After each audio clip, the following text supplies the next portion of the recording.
Hi everybody, welcome to Psych Student Reacts. In this series, I react to TikTok videos related to mental health.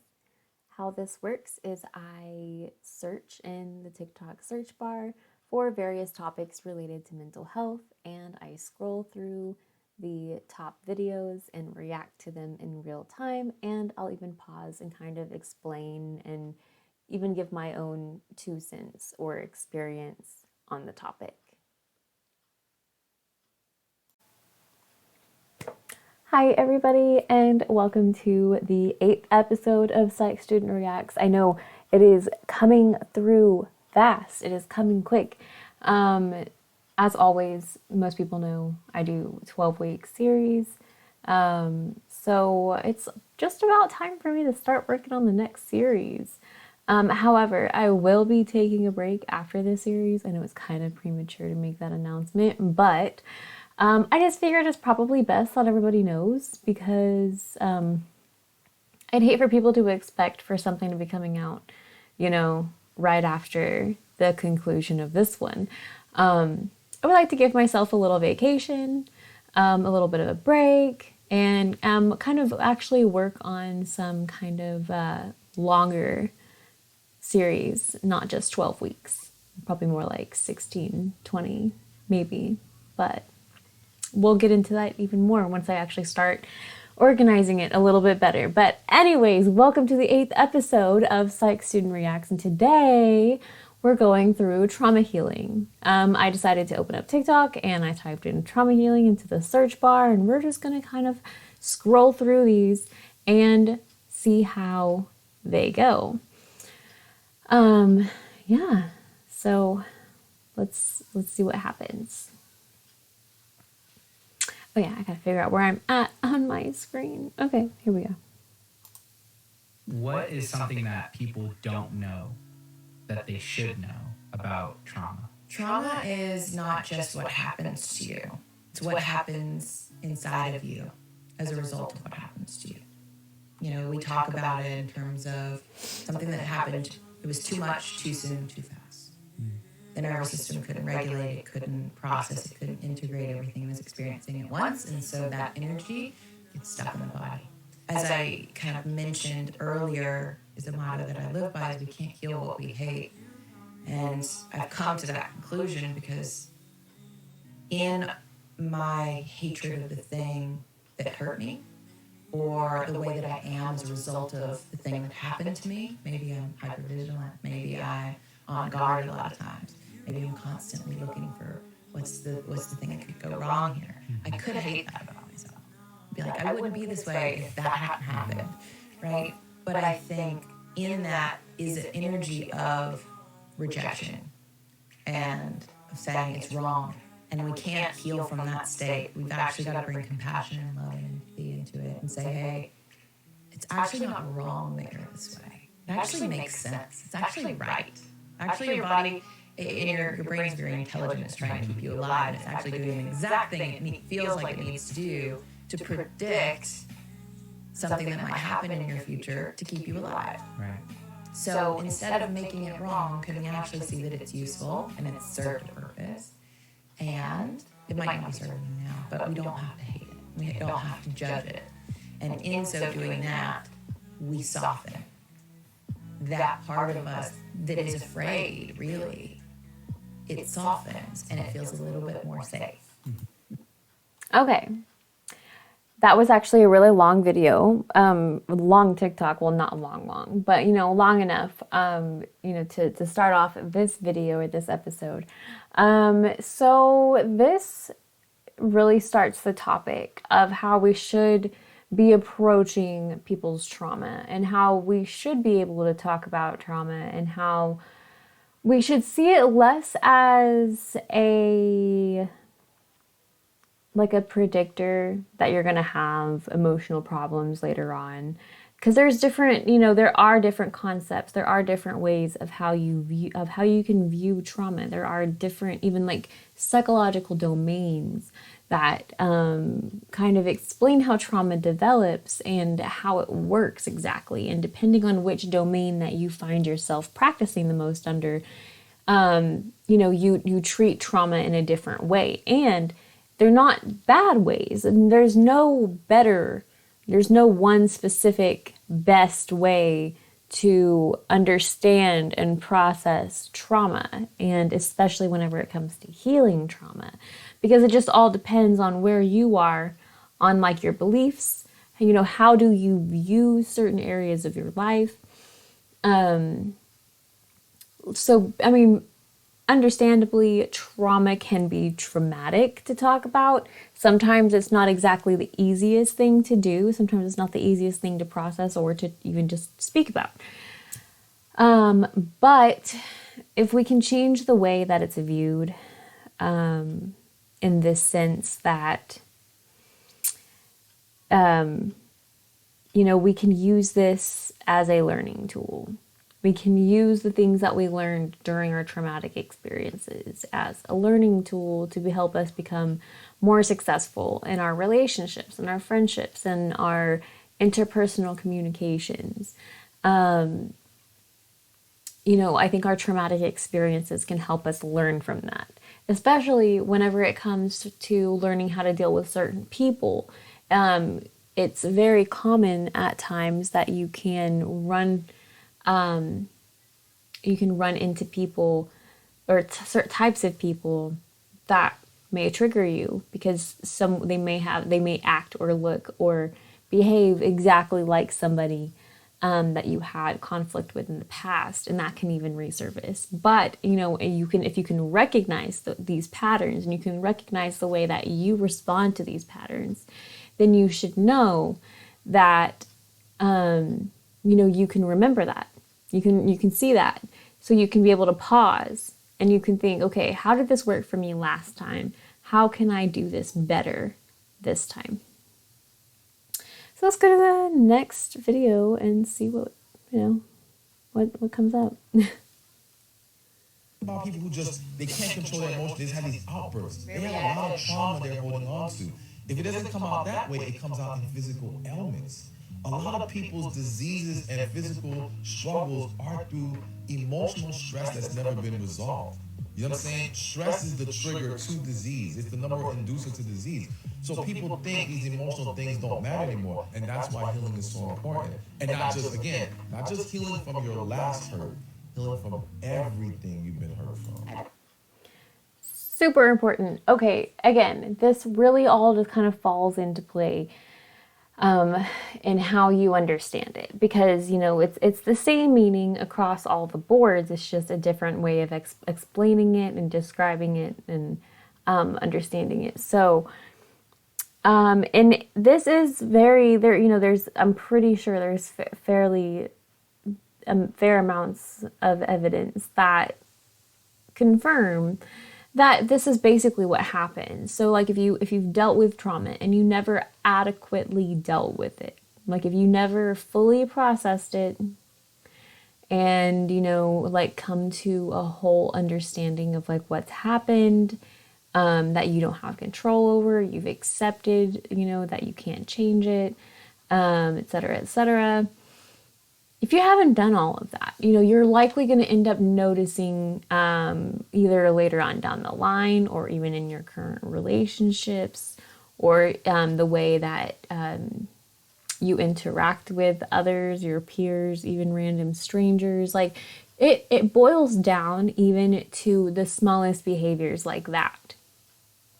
Whenever you have unhealed trauma or you have unprocessed trauma or there's things that happen to you in your past that you yourself haven't even realized has negatively impacted your behaviors. So like that is where certain things kind of get knocked off balance because you start acting out and certain things happen. So it's a very good point to make. You in order to learn from it and to process it and to be better and not struggle so much with it, you must heal. You have to process it. You have to go through the hard work. You have to really, there's going to be times when you're going to scream and thrash and cry because you don't know what's wrong with you, because you feel like you're fighting a losing battle. But in reality, you're not. You know, that's where the support comes in. That's whenever having adequate validation from your support group comes in, and that you're doing the right thing, and that you're doing the work, and that you're doing really great. And that it's normal. It's normal to be emotional, and it's normal to cry. So, you know, trauma healing, there's different forms of it. There's different types of therapy that can help you process through trauma. So, you know, if you are interested, or if you feel like you have traumatic experiences, then you're probably going to benefit from seeing a therapist. Definitely call up a therapist. If you don't know where to find one, check in with me and I can help you find one in your area. All right, next video. Most people assume that trauma responses are going to be big and obvious, but a lot of times this is incorrect. They are much more subtle. Here are 5 of those from a licensed therapist and certified trauma professional. Make sure you listen to the last, it's just as important as the first. First, they have a reaction that seems big to something that is seemingly small. This is due to the hypervigilance making it feel big. Second, dissociating and losing touch with surroundings. However, this might not be so obvious. It might just look like staring off into space or disengaging from the conversation. Third, the engagement in self-stimming in order to self-soothe. This might look like rubbing our arms in order to help ourselves feel more comfortable, or fidgeting in the case of restlessness. Fourth, shutting down emotionally. This is to protect ourselves from the overload of negative and complex emotions associated with the traumatic event. Fifth, avoiding physical contact and expressing a desire to be alone. This often happens as a result of overstimulation from sensory overload. Again, all very valid signs of people who have potentially been through trauma. And, you know, there's a lot of things that happen in people's lives, and sometimes, like, whenever we're talking about trauma, it doesn't automatically mean that you have full PTSD. It doesn't mean that you have full post-traumatic stress disorder. Like that, there's a lot of clinical criteria that are specific to PTSD. Now, it is possible, you know, especially if it's within the first 6 months after a traumatic experience, you have acute stress disorder. And, you know, that's literally like the preceding diagnosis to PTSD. But, you know, like we're not going to get into all of that. But, you know, that acute stress disorder kind of exhibits the same kind of elements as like post-traumatic stress disorder. But like these 5 signs are all valid signs of someone who's obviously been through trauma, and they're all completely valid. He's a licensed therapist, or he claims to be, so he knows what he's talking about. Let's go to the next video. Today I had therapy, and I told my therapist, sometimes I feel like I'm going crazy. And she was like, what do you mean? And so I told her that I sometimes have conversations with myself. And she said, do you have conversations with yourself or with someone else in your head? And I said, myself. Like, it is like a full conversation with myself. And she goes, can I say something that could potentially offend you? And I was like, yeah, sure, go for it. You know, I trust her. I trust her judgment. So I was like, yes, absolutely. And she said, it is a trauma response. She said, you are having conversations with yourself because you feel like you are the only person you can trust with a conversation. Because if you have a conversation with someone else, they can use your words as ammunition. That is a very hard-hitting TikTok, as this poster has shared. Yeah, I mean, there's a few reasons why people will have conversations with themselves.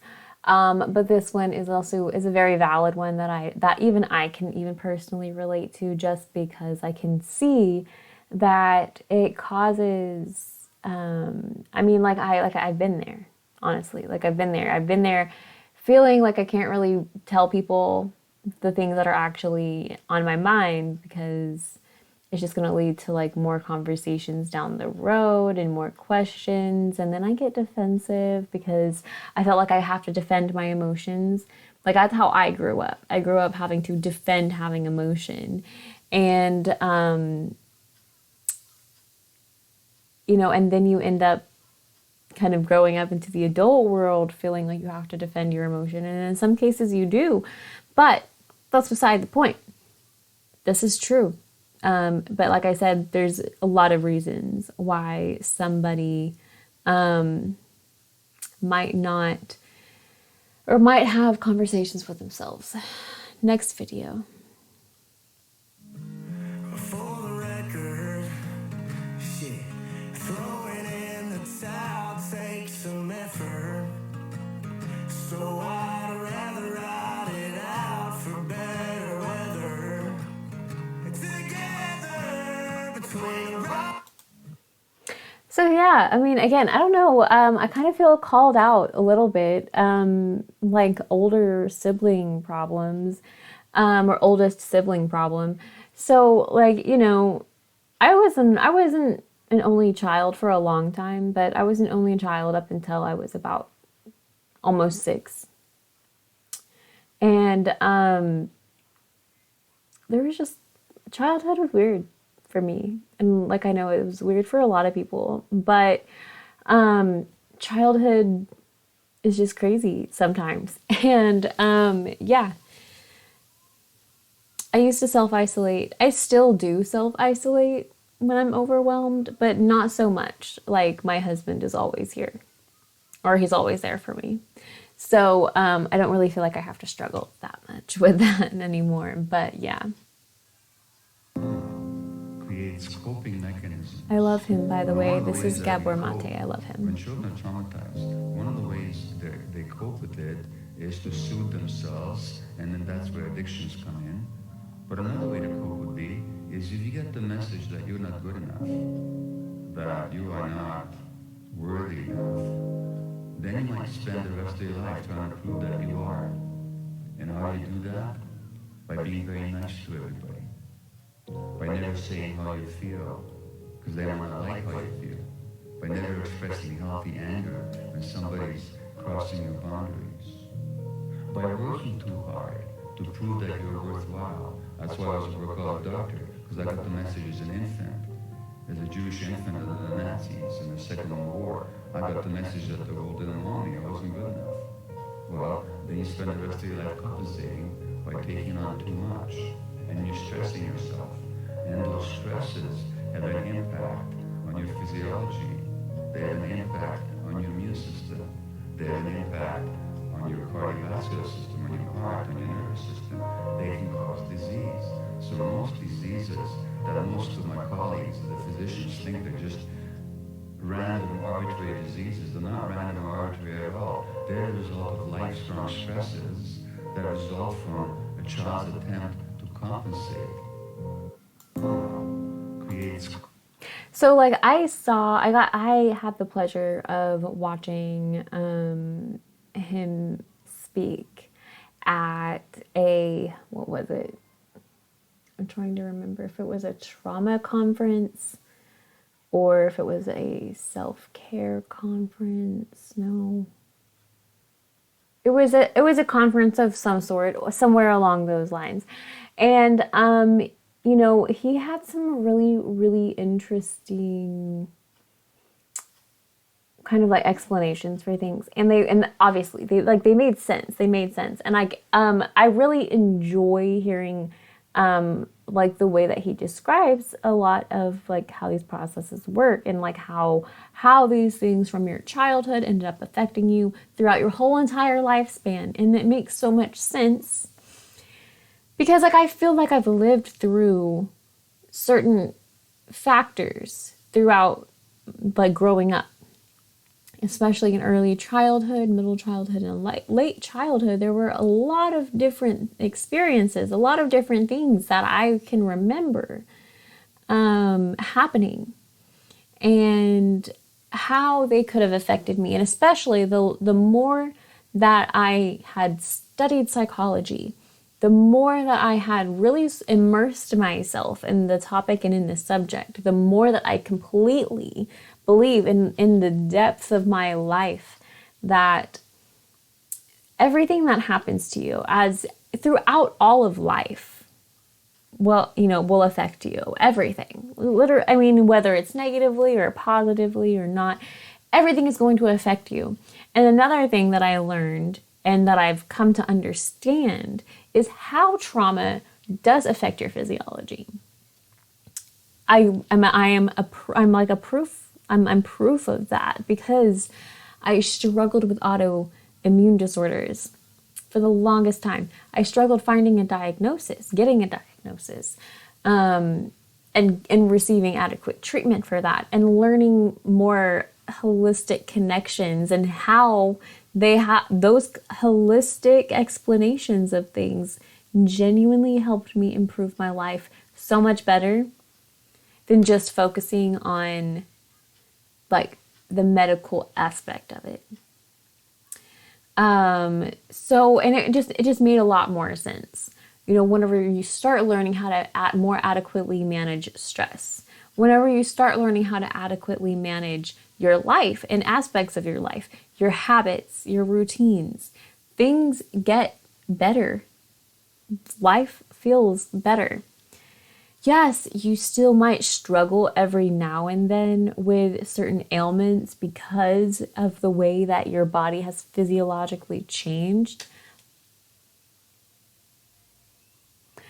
Sorry, there was a weird sound. But you are more equipped. You're better equipped to handle those moments. And because you have worked on mindset and meditation and mindfulness, then those moments you're still able to enjoy, because you're still able to find pleasure and happiness in those moments, even whenever you're struggling. So honestly, it just makes a lot more sense whenever you start putting things more in perspective like that. And especially whenever you hear people like Dr. Gabor Mate talk or speak about trauma. It's just interesting. Coping mechanism. What's the biggest lie that your clients believe? Time heals all wounds. They don't believe that. No, they do. They think that time will heal all wounds, and I don't. Okay, so this is a 4-minute video. I don't think I'm going to spend 4 minutes going through this video, but I do want to say something on that first thing, because I can already tell where I already know the direction that she's going to go on, and I just want to pause and say my piece, and then we'll probably listen a little bit further. Okay, so I grew up, hearing the term that time heals all wounds. And then after I have done some studying into psychology, then I've come to understand, or to better understand, that time doesn't necessarily equal healing, or, like that there's an end point. Now, going through life myself, I've kind of realized that, trauma healing and healing from anything takes time. Like grief kind of fits right in there. Nothing is a cycle. I mean, everything is a cycle. Nothing is linear. And there is no specific end point. There is no specific end of the line. And so let's put this in a little perspective. So whenever it comes to grief, we know that, well, for the most part, we know that there are specific stages of grief.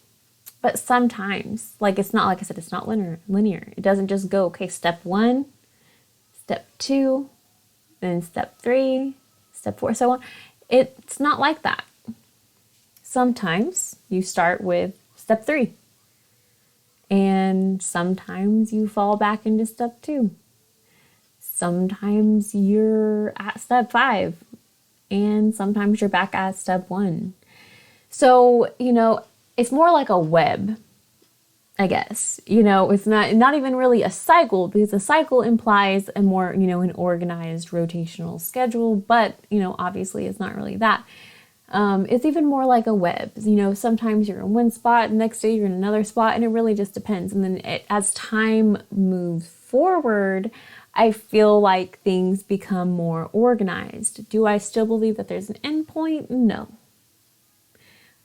But I do believe that it becomes a little bit more organized and we can reach a place where we're more consistently at acceptance. And I believe that that's where we are, as well for trauma healing. But let's listen to what she has to say and see if I hit anywhere in the same ballpark. She's an incredible human being. I'll let her tell you all about the amazing work that she does. But let's just put our hands together in welcoming Tori Gordon. My name is Tori Gordon, and I'm a high-performance coach and breathwork facilitator. I run a podcast called Coachable Podcast, and I really help people build lives that feel as good as they look. So I was actually wrong. I thought she was going to go on to like a tangent on that whole thing, and turns out I was wrong. But anyways, let's go to the next video. You're healing trauma, you're starting to feel worse, and now you think something's wrong with you. Here are 3 things that are going to help you better understand this process. Number 1 is that you are coming down out of fight or flight, which means everything you suppressed and everything that you were running from is going to catch up to you and bubble up. This means that you are going to feel everything more intensely because it's all coming up in clusters. Number 2 is that somatically you may start to feel extremely run down, like you have the flu, constant fatigue, nasal congestion, GI issues, chronic pain, you name it. And that's because your body is again just experiencing everything that it had to suppress. The third thing that's going to help you truly understand this process is that you may feel numb. You may not have any emotion at all. You may feel like you are chronically depressed. But the reality is that your body is just learning to settle within the silence. If you can accept these 3 things, your healing is going to pick up a lot quicker. So, yeah. I mean, there's a lot of times people will start therapy and they'll go to the first session and everything will be fine. They'll go to the second session and everything's fine. Then they'll go to the third session and everything changes. And they're like, whoa, I thought I was getting better. I thought therapy was supposed to be good for you. It is. It is. It's just now you're really starting to have to put the work in. And now it's a little scary because you have to be a little bit vulnerable with yourself. And sometimes that's the scariest part. That's scarier than being vulnerable with somebody else. So it's, same concept. It's still, it applies. And, yeah. So, healing trauma, like these 3 steps, these 3 things that she mentions are very, very true, very accurate.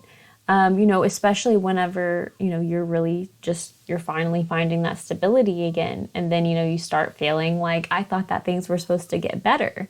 And they do, they are. It's literally like, it's a tower moment, anybody who reads like tarot or believes in it, should know that the tower kind of represents it's kind of like a death and destruction of, everything. So that you can rebuild. And so it can be super ominous to think about. It can be, it can be scary because it can mean that your life is about to change. And it can feel very chaotic and overwhelming, but that there is a light at the end of the tunnel. There is a silver lining. It's bittersweet, but there is a silver lining. So you might have to lose everything to be able to gain yourself back. You might have to lose a few aspects of your life. You might have to change a few aspects of your life in order to see the positive and retain the positive. and build on to, you know, more positively. You know what I'm saying? So with that being said, I think that this is a really good stopping point for the end of episode 8, don't you think? I want to, of course, as always, I appreciate anybody who stops in and checks out these videos. As I said, there should be like 3, 9, 10, 11. There should be 4 more episodes after this one. So if you have any ideas, if that anything that you want to see more specifically, more particularly from me on this channel, then drop it into the comments. Let me know. I literally don't get comments on my videos, but that's okay. Just make sure that everybody knows that if you want to make a suggestion, you're totally allowed to do that. Anyways, make sure to share these videos with anybody that you might think will, or that you think might benefit from them, or if, you know, you would like to push some resources out. Yeah, just feel free to share these videos. I mean, like that's why I make them. I share to help and spread positivity and education, I guess. Anyways, thank you all so much for tuning in, and I will see you all next week. Have an amazing week. Bye.